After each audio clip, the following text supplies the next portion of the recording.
Boa noite, igreja. Eu confesso que eu não sou a melhor pessoa para estar aqui na frente, mas muito antes do pastor falar comigo, muito antes dele me chamar aqui, muito antes do culto jovem me chamar para estar aqui na frente, Deus já havia tocado no meu coração. E a gente nunca entende de primeira quais são os planos de Deus na nossa vida, né? Mas quando o Espírito Santo faz barulho, não tem como fugir, né? Não tem como apagar esse fogo que só o Espírito Santo sabe queimar.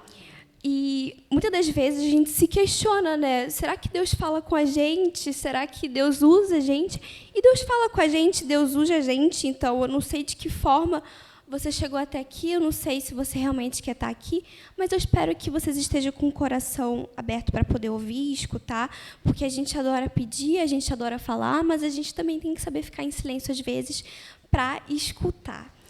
E o meu, assim, eu ainda não terminei de ler a Bíblia, né? Eu não sou especialista em Bíblia. Esse ano eu tenho fé que sai, eu termino de ler, mas, assim, de longe, eu só posso afirmar isso quando eu terminar. Mas, de longe, Romanos, assim, é meu livro favorito da Bíblia. E Deus sempre toca no meu coração quando fala com ele, quando eu leio, né, algumas passagens. E eu fico morrendo de ciúmes quando alguém fala de Romanos, porque é meu livro favorito. Então, não podia ser diferente hoje, e eu gostaria que os irmãos abrissem a Bíblia em Romanos 8, 29 e 30, que nós vamos ler somente agora.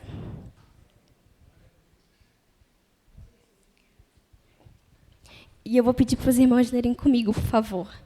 Porque os que antes conheceu, também os predestinou para serem conformes à imagem de seu Filho, a fim de que ele seja o primogênito entre muitos irmãos.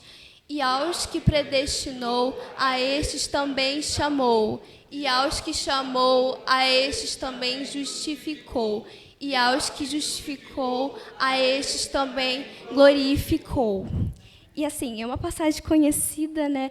Mas eu queria tirar dessa passagem de Romanos 8:30, principalmente, um antes e um depois. O antes de Cristo e um depois de Cristo. Só que o antes de Cristo não é necessariamente um antes sem a gente conhecer a Cristo, mas o antes quando a gente conhece Ele, mas a gente sabe quem Ele é, mas a gente não, assim, no nosso dia a dia, a gente não lembra quem de fato Ele é.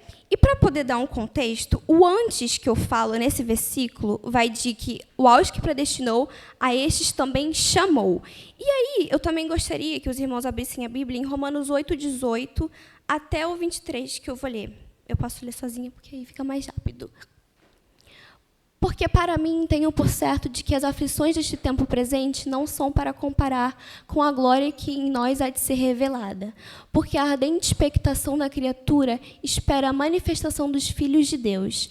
Porque a criação ficou sujeita à vaidade, não por sua vontade, mas por causa do que a sujeitou, na esperança de que também a mesma criatura será libertada da servidão da corrupção para a liberdade da glória dos filhos de Deus. Porque sabemos que toda a criação geme e está juntamente com dores de parto até agora. E não só ela, mas nós mesmos, que temos as premissas do Espírito, também gememos em nós mesmos, esperando a adoção, a saber, a redenção do nosso corpo. E aí, como eu falei, o antes de que eu falo desse versículo, né, de Romanos 8:30, não é necessariamente um antes sem a gente conhecer a Cristo. Eu vou contar uma história para vocês. Eu sou uma pessoa que, assim, vou falar a verdade, eu amo tirar nota boa e o meu boletim precisa, para mim, a minha média é 9. E aí, só que eu tenho muito problema com matemática. Assim, eu sou boa em geografia, sou boa em história, mas matemática me pega de um jeito, assim, que fica surreal. E aí, num período de provas do meu colégio, 2 dias antes da prova de matemática, tipo, a prova de matemática era na quarta-feira, e aí, no domingo, eu não vim para a igreja nesse dia, mas, assim, desde o momento que eu acordei até o momento em que eu consegui dormir, eu não conseguia parar de chorar. E eu chorava, assim, de soluçar, eu chorava bizarramente. Eu tive uma crise de pânico muito bizarra, porque, assim, eu estava morrendo de medo da prova de matemática. No dia seguinte, eu fui na UPA com a minha mãe, porque, assim, uma semana antes da semana de provas, eu sempre fico doente. Assim, tem que acontecer alguma coisa fisicamente para piorar meu estado psicológico. E aí até faltei, eu chorei muito, muito nesse dia. Só minha mãe pode afirmar que eu provavelmente chorei mais nesse dia do que no dia que eu nasci. E aí chorei muito, chorei muito, chorei muito. Mas aí, assim, como eu falei, né, eu conheço a Cristo, eu já tenho um tempo que eu frequento a igreja, eu sou batizada. Mas, assim, até nós, né, parece que até a gente que é cristão, a gente sofre mais que pessoas que não são. E aí, eu lembrei de outra passagem, né? Depois de um tempo, depois que isso passou, né, do meu episódio de crise de pânico, eu lembrei de uma coisa que Deus falou comigo, que na transformação, na primeira transformação, no primeiro milagre que Jesus realizou, que foi na transformação da água para o vinho, ali, quando Jesus transformou a água para o vinho, não tinha o principal ingrediente, que é a uva, né? E, caramba, só a presença de Jesus ali bastava para o milagre acontecer, porque Jesus era o ingrediente principal ali. E aí eu ficava me perguntando, né, depois que esse episódio passou, eu fiquei me perguntando, caramba, por que eu estava me importando tanto, sabe? Por que eu estava colocando o meu valor numa prova que, assim, quando chegar lá na porta do céu, Deus não vai me perguntar, Clara, que nota que você tirou naquela prova de matemática? Porque se perguntasse também, misericórdia, mas ainda bem que ele não pergunta. E aí, será que a gente sabe que Jesus é suficiente? A gente sabe que ele é o pão da vida, que ele é a luz do mundo, que ele é a estrela da manhã, que ele é um príncipe da paz. Mas será que Jesus tem sido o suficiente para a gente enfrentar as nossas batalhas, para as nossas preocupações diárias? E aí, depois que esse episódio passou, depois de um tempo, Deus falou comigo sobre isso, né? Porque antes da gente estar aqui pregando, Deus fala primeiro com a gente. E, caramba, Jesus não estava sendo suficiente para mim, porque eu estava colocando o meu valor, eu estava desgastando a minha vida por uma coisa tão fútil, uma coisa tão daqui. E nós, seres humanos, a gente tem essa necessidade de querer provar o nosso valor em coisas daqui da terra, que somente fazem sentido aqui, e muitas das vezes nem faz sentido, porque a gente se importa tanto, a gente se preocupa tanto, mas muitas das vezes não tem necessidade. E aí, às vezes, a gente precisa parar e lembrar que Jesus já é o suficiente na nossa vida, que ele é o ingrediente principal de todas as coisas que a gente precisa nessa vida. E aí, voltando lá em Romanos 8:30, o depois de Cristo vai da parte do que aos que chamou, a estes também justificou. E aos que justificou, a estes também glorificou. E aí, a gente pode fazer muita coisa aqui na Terra. A gente pode gastar a nossa vida inteira tentando provar o nosso valor, mas o nosso valor está naquilo que Cristo fez pela gente lá na cruz, porque é o suficiente, ali é o suficiente. E a gente pode fazer o máximo aqui na Terra, porque o suficiente só está em Cristo. E aí, né, ele justificou nossos pecados lá na cruz, e aí, a partir do momento que ele justificou, ele olhou para mim e falou, olha, Clara, você não está mais predestinada a sofrer na sua semana de provas. E, caramba, eu não vejo a hora de ir para a glória para não ter que fazer mais prova de matemática, porque as aulas voltam quarta-feira e eu já não aguento mais, não dá mais.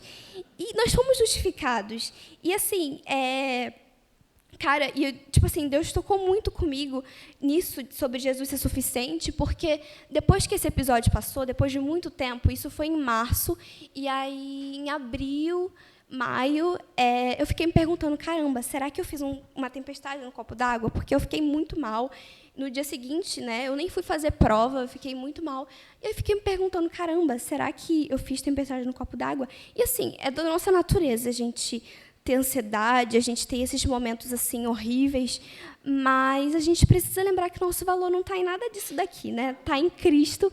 E aí eu também gostaria de ler lá de Romanos 8, do 33 ao 39. Quem intentará acusação contra os escolhidos de Deus? É Deus quem os justifica. Quem é que condena? Pois é Cristo quem morreu, ou antes quem ressuscitou dentre os mortos, o qual está à direita de Deus e o que também intercede por nós. Quem nos separará do amor de Cristo? A tribulação, ou a angústia, ou a perseguição, ou a fome, ou a nudez, ou o perigo, ou a espada? Como está escrito, por amor de ti somos entregues à morte todo dia, somos reputados como ovelhas para o matadouro. Mas em todas estas coisas, somos mais do que vencedores por aquele que nos amou. Porque estou certo de que nem a morte, nem a vida, nem os anjos, nem os principados, nem as potestades, nem o presente, nem o porvir, nem a altura, nem a profundidade, nem alguma outra criatura nos poderá separar do amor de Deus, que está em Cristo Jesus, nosso Senhor. E aí, né, eu comentei que eu fiquei me perguntando depois se eu fiz uma tempestade no copo d'água, né? E assim, a galera lá de casa já fica toda avisada quando tá vindo semana de provas, porque eu já aviso, gente, vamos colaborar comigo, não vamos me fazer pergunta, não vamos ficar me enchendo o saco, não, tô brincando, mas a galera colabora. E aí, nessa semana seguinte que teve de provas, antes das férias, eu chamei a minha mãe e meu pai, né, no primeiro dia de prova. Meu irmão não estava em casa, meu irmão estava trabalhando. Eu chamei minha mãe e meu pai para a gente ir lá na sala, para a gente fazer uma rodinha de oração. Aí minha mãe orou, meu pai orou, eu orei. E naquela semana de provas não teve um momento em que eu me senti ansiosa. Não tive... Assim, no dia da prova de matemática, eu fui fazer a prova de matemática feliz. E voltei feliz, porque deu tudo certo, sabe? E, assim, é óbvio que não é da noite para o dia que a gente vai começar a pensar assim, né?